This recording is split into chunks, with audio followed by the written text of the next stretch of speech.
what is your recipe? So should the West help Ukraine to win this war in the nearest time? Yes, that is exactly the point. Weapons, weapons, weapons. We must upgrade our weapons deliveries. We need to coordinate closely with Ukraine, with their real needs that there are on the ground.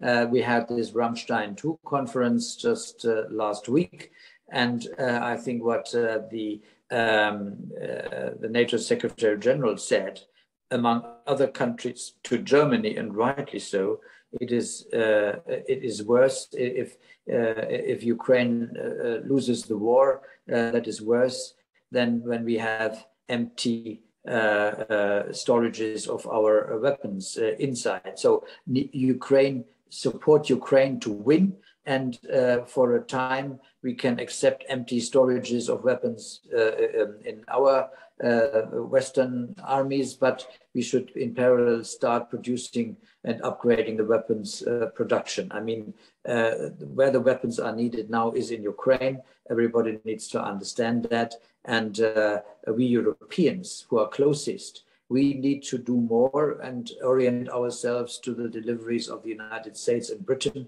I mean, they have delivered most. And of course, our partners in Central Eastern Europe have done a tremendous job. But Germany, France, Italy, Spain, the major Western countries inside the EU, they need to do definitely more, and also not argue about their own defensibility. I'm very blunt on that. My point is to say, at this moment, all the weapons that we have in our stocks are already directed against Russia to deter them. So if we deliver them to Ukraine and Ukraine uses it to reduce the Russian ammunition and weapons set, then automatically the threat against us is also reduced from the Russian side. When the Russians have less to threaten us, it's good for us as well. And for that purpose, we should deliver our available weapons to Ukraine to shorten the war, to push the Russians to their own borders, and then to make a rethinking in Moscow possible.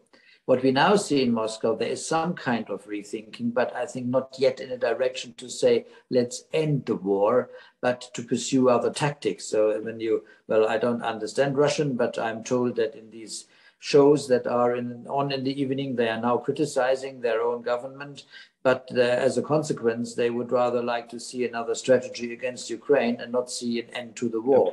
And that is, once they are further pushed back, I think this is the discussion that must start in Moscow. Otherwise, as long as he stands and maintains parts of Ukrainian territory, there is nobody who has the courage in Moscow to really stand up against him.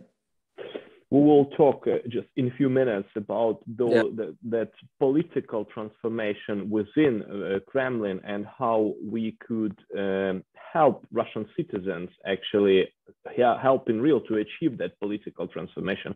But talking about military aid, I'm really appreciate hearing I'm Ukrainian. I really appreciate hearing such strong position from you, dear Michael. But what we see and hear from other politicians in different European countries.